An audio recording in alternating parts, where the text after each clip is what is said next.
which, like others, is rooted deeply in mysticism and faith. Srima. One night at 3 o'clock, Ganesh appeared to me and said, "Tomorrow morning you have to go to the Brahmaputra River and protect a big ship." At 11 a.m., I said to all the devotees who were with me, "Hey, does anyone want to come with me? Let's go to the Brahmaputra River. Today we'll have fun." Everyone came with me, about a dozen devotees. When we reached the Brahmaputra River, the port authorities announced, "Today, no boat or ship is going to cross to the other side because of a big storm." At that time, I knew, oh, this is why Ganesh told me to come. The devotees wanted to go back, but I said, "I'm sorry, I'm not moving. I'm sitting here. I have to find out why Ganesh told me to come." After about 2 hours, there was an announcement that a big ship, we called them steamers, was arriving and that it would load quickly and depart. When the ship landed, I stepped on it, and so did all my devotees, as well as many other people. Oh my God! When we were in the middle of the river, a big storm came. Later, we learned that it was the biggest storm in 53 years. The waves were so big, the ship was going back and forth, up and down. It looked like the ship was going to go underwater. Everyone was being tossed about the way God tosses us about sometimes. The ship's captain and others were crying, "Call on God, only God can save us." And all the people started to cry. I was so happy, because Ganesh told me what he did, and I went into samadhi. Whatever happens, happens. Ganesh told me he will protect us. I heard later that the engine broke. The ship's captain, who was from England, was reading the Bible and trying to calm the crying people. After a long time, I suddenly felt everybody holding me. I woke up and all the devotees were yelling, "Why did you bring us here?" All the children were shaking me. They were really upset and they were crying. They pleaded, "Save us, save us." I said, "Just be at peace. Remember God." But they continued to cry. I said in my mind to Ganesh, "Do you want to kill them? I know you want to protect them." I opened my eyes and asked the devotees to pray to Ganesh. Then evening came, and slowly, with God's grace, the ship went near the Kamakya temple and stopped. It was supposed to go in the other direction, but it went instead to the Kamakya temple. Can you believe that? The captain pulled up, and many boats came, and everyone got down, and then the storm stopped. People felt that I had saved them, and they bowed down to me. They were so thankful. Then I told them to go to the nearby Shiv temple. All of us were praying to Shiva about what had happened that day. Everybody became very relaxed and happy, laughing. There was such a beautiful feeling that God is living with us and God is protecting us all the time. I had no idea there would be a storm. I had no other information. Ganesh said, "You go to the Brahmaputra River today and take care of the people." It impressed me how beautiful it is when one loves God. Do you know the story about a disciple who was asking his guru how he could see God? The guru said, "Let's go for a swim." The guru took him to swimming and held his head underwater until he could barely breathe. When he finally let the disciple up for air, he was gasping for breath. The guru said, "When you want God as much as you wanted to breathe just now, you will find him." When you reach the stage when you really want God, this is how you feel. It feels beautiful. In this story, the disciple wanted to know how it feels, and the guru put him under the water to show him. When the disciple was struggling to get back his breath, it was like when you are under the spell of Maya. When you are bound with Maya, you can't breathe. So when the guru pulled the disciple to the surface, he let out his breath and said, "Oh, oh, that is exciting." You get a release when the guru lets you up. You feel what you really want, Maya or God. Laughing, this was happening with all my disciples that day to remind them of God. After that, they all went to the temple and prayed, "Oh God." It was so great, so great. A couple of devotees came with me, like Gautam and his wife. Gautam's wife had a little doubt, you know. "Oh, why is my husband going with this lady?" But after that, she completely changed. She bowed down to me and said, "Mother, forgive me. I had a doubt about you. God gives us a teaching in so many different ways. It's unbelievable."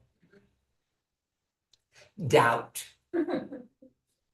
I don't think a pure soul has doubt. When you love God, there is no doubt. Satyam, satyam, na samshaya. We said it again and again. It is true, and there is no doubt. When there is confusion, when you don't know yourself, then doubt surrounds you. Whoever lives with Maya, they have doubt. They are attached to their own desires. They have doubt. But doubt can help sometimes. Out of doubt, faith comes. St. Francis said that. Where there is doubt, give us faith. Without doubt, how will faith come? Pure knowledge, pure wisdom, and pure love are great weapons that can destroy all doubt. Here is a good story. 3 sadhus were doing tapasya. Suddenly, the great sage Narad Muni appeared. The 3 sadhus saw Narad Muni and said, "How long will it take us to see God?" Narad replied to the first sadhu, "It will take you 100,000 years." The first sadhu was very unhappy. Narad told the second sadhu, "It will take you 200,000 years." The second sadhu was extremely unhappy. Finally, Narad turned to the third sadhu and said, "Do you see this tamarind tree? This tree has millions and millions of tiny leaves. That's how long it will take you to see God." And the third sadhu was overwhelmed with joy. That means I will see God. He danced around and around in joy. And in that moment, he realized God. Even great sadhus have doubt. There was a moment when Ramakrishna was dying and Vivekananda, then known as Narayan, was in the room with him. Ramakrishna appeared to be preoccupied with pain. Vivekananda thought, could this suffering man be an incarnation of God? If he would declare his divinity now in the face of death, then I'd accept it. A few moments later, Ramakrishna turned to him and said, "Oh, Naren, aren't you convinced yet? He who was once born as Ram and again as Krishna is now living as Ramakrishna within this body." So is doubt so powerful that even Vivekananda, Ramakrishna's greatest disciple, had this doubt while Ramakrishna was dying? Even Arjuna had doubts with Krishna. Krishna showed Arjuna his Vishwarup, his divine form at Kurukshetra. Krishna showed who he was. I am everything. Look at me. The whole universe is who I am. After that, Arjuna thought, okay, now I know who you are. Now I'm ready to fight. But when the fighting started, Arjuna sometimes forgot. At times, he didn't even obey Krishna's orders. When Krishna told Arjuna, okay, now it's your time to kill Bhishma, he couldn't do it. Krishna had to show his form several times again. After that, Arjuna became strong and he did kill Bhishma. When the fighting started, Maya, illusion, sometimes covered divinity because Maya is very strong. When Arjuna became lost in doubt, Krishna was there reminding him of the Dharma. Maya always covers. I can't tell you it never happens. It will happen as long as we are alive in this world. Talking about Swami Vivekananda, he did have doubt. He said to himself when he first met Ramakrishna, this man is very powerful. Is he tricking me? He needed to clarify this for himself, and he did. It was the same way with Arjuna and Krishna. When Krishna showed Arjuna his divinity, he didn't show his divinity one time. He did it again and again to remind him how much patience, how much love he had. Always that relationship between God and man is going on, cutting the ego.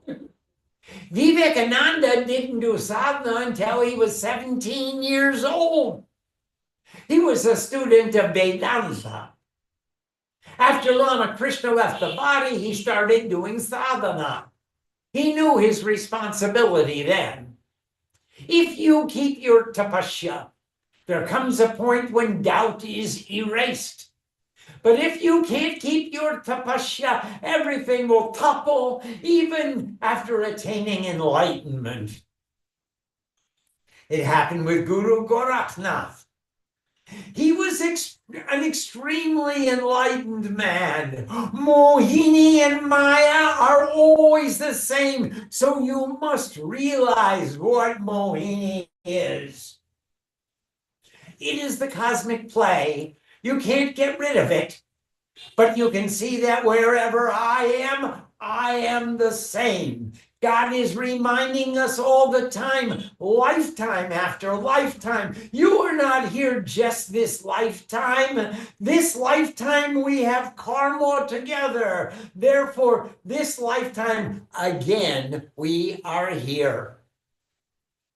It is so beautiful to be a human being. All human beings are divine. The whole creation is so beautiful. You have to feel. The more you feel, the more shining it will be. All the time shining. The more you churn cream, the more butter will come. Laughing. What would you do? What would you like to churn? Me? Do it. Do it. If God gives you somebody, churn, and you will surely get a result. There is no doubt. Even if I were 1,000 miles away, I will be there. In the same way, the more you feel that, the more you learn that this world is not eternal. Take a sankalpa for one day, for 1 week, for 1 month, to think that we are one. For 1 week, during every action you perform, remember that God is with you all the time, even if many disturbances come. Choose a form, any form, Shrima or Swamiji or Kali or Shiv. Take that form and think that they are with you all the time, and see how you feel laughing just 1 week. When pure consciousness is pulling you, when your mind is having pure consciousness, then I am there. That is I am. It is me. When you have pure consciousness, then everything that comes to you is truth.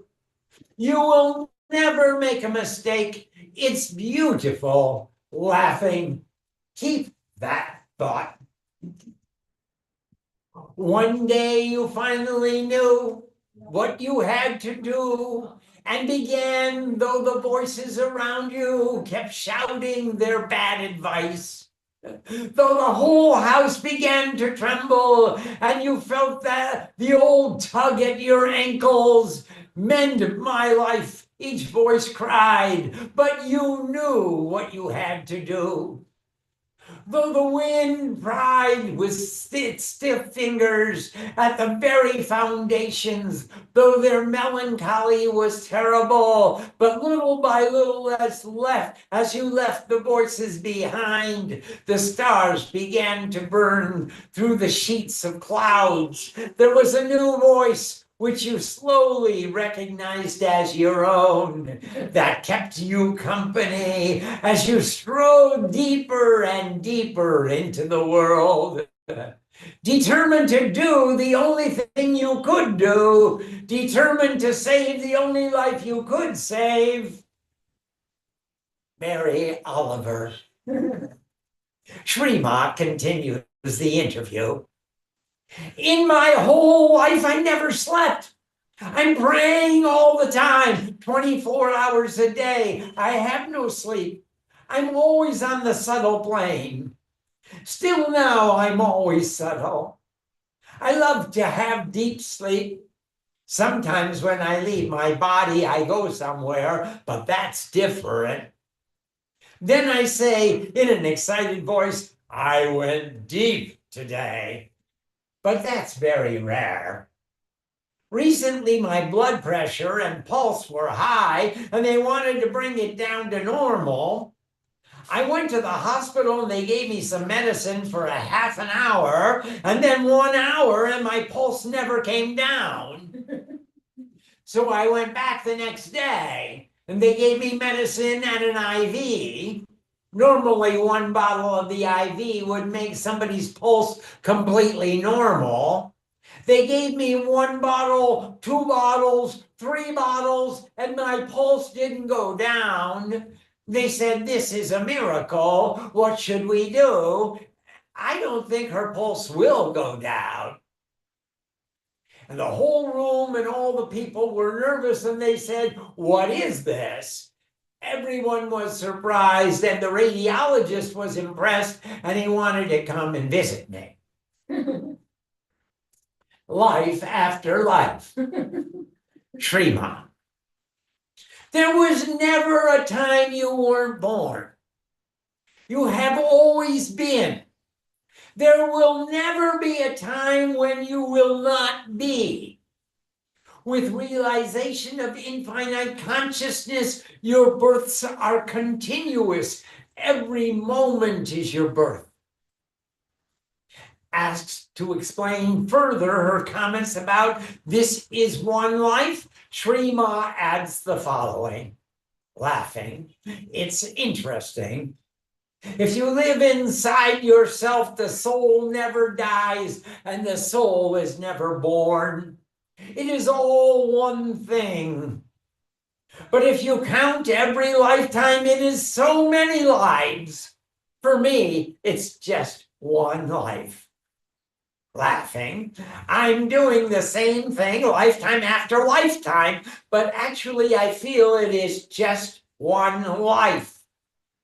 You guys think many lives because you have so much karmic debt. Through every lifetime you are trying to purify. But I am very conscious not to create any karma. I am very careful, therefore my life never changes. I remember my previous lives, but I won't tell you. I don't talk about the past and I don't talk about the future. I talk about the present. It's beautiful. Think about it. Is your life one lifetime or many lifetimes? Think about it. Does it make sense? This is the cycle of life. It's very subtle. That's why I said to you, finish any karma you started. If you don't do it right, you're borrowing karma and you will have to come back very soon and go around this world again. This is the world thread going, going, going. She draws concentric circles in the air. And after that, it goes to the bindu.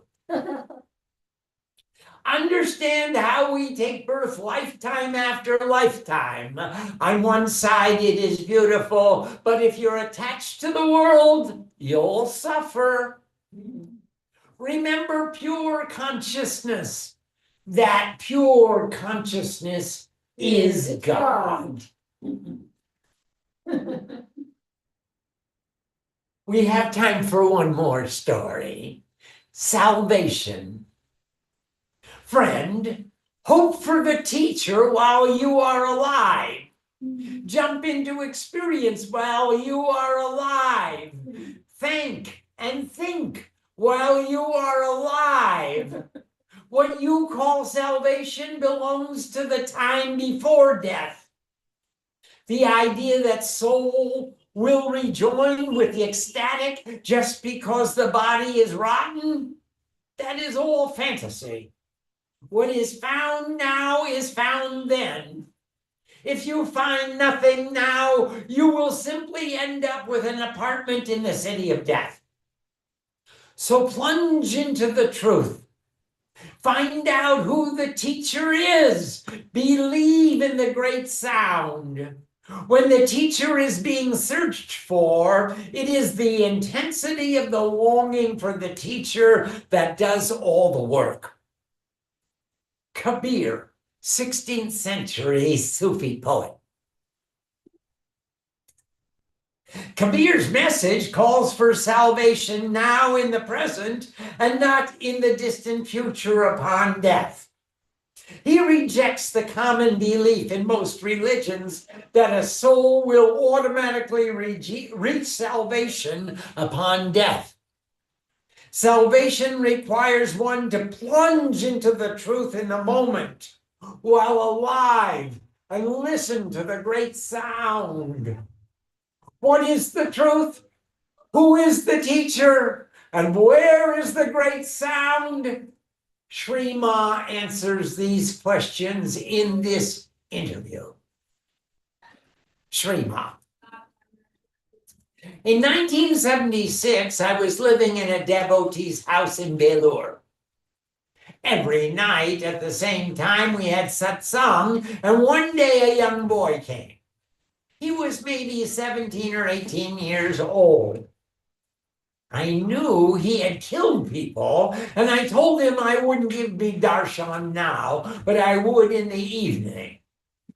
My door was closed all day, and that boy was sitting in the other room waiting for evening to come. At evening or tea time, when they gave me the charan amrit bowl, the small bowl of yogurt, ghee, and honey distributed as a prasad prasad offering after arati, I saw an ant was swimming inside the charan amrit. I called the boy over using his name, and he was surprised because he never told me his name. Nobody knew that he had murdered people. I showed him the bowl where the ant was swimming and asked him, "What's inside?" He said, "An ant." I said, "What would you like to do with it?" He replied, "I'd like to save it." So I said, "So why do you kill people?" And he was so surprised. I said, "You like to kill, so kill." He said, "I don't like to kill." "Why are you killing then? Promise me today you will never kill again." For 20 minutes, he stood completely quiet, laughing. He became like a stone. After 20 minutes, I yelled, "Kill or take it out and save him." Then he saved the ant from out of the charanamrit bowl. After that, the boy completely changed. He said, "I'm not going anywhere unless I'm with you all the time. Don't leave me." I told him, "I will never leave you, but you can't physically live with me because I travel all over India and you need to study and get work. You have to do that." My relationship with that boy was not one from a many lifetimes relationship. It was just some little karma. God sent him. God did work through me. So many people come and go, but some people stick with me. And then I know they are with me from past lives. I didn't leave in the last 50 years. Later, the boy's father came and hid him under the. Later, the boy's father came and hid him until the police were gone. I told the police and everybody else not to put him in jail, that he was going to be okay. That time in Kolkata was a very tough time. That was called the Naxal period. The political situation made it horrible. During the Naxal period, they took young kids from their homes by force. The Naxal people said, "If you don't give your boy to us, we'll kill you." The parents were afraid, and so they gave them their sons. It was a very tough period, and for that reason, the boy did what he did. He had to. I heard later that he got a job with a railway company. Why did he come to me? Somebody told him, "Go there and she will save you." So he came to see me. There was a reason why he came. He was like Valmiki Muni. Valmiki took care of his wife, father, and mother. How? He was a gunda, a thief. Whoever went by his house, he would catch them and steal everything from them, and sometimes even kill them. He stole from people in order to take care of his family. That young boy who met me had no knowledge. When he got a little divine touch, he turned towards divinity. Same story. Yeah. Om Sam Saraswati Namaha. Namaste. Thank you, Tommy. Thank you, Mommy G. Thank you, everybody, for coming and joining us. We love to share Mother's life with you. Let's see if we can get a blessing from her. Well, I think not. Let's see. There. Namaste, Horish. Pranam, Swamiji. Pranam, Ma. Let's see if we can make this work. I guess not. Well, There we are. You please have a beautiful morning, noon, or night, wherever you are. And let's see, here we, there, maybe there she is. Yeah. Good, Pranadama. Ramananda. Jai Ma. Yeah, Thank you. Namaste. Namaste, everyone. Hi, Gopi. namaste. Namaste, all our friends in London. Namaste, Krishna. And Namaste, Ma. Namaste, Swamiji. everybody take our love and take our blessings. Jai Ma. Jai Ma. Jai Ma. Jai Ma.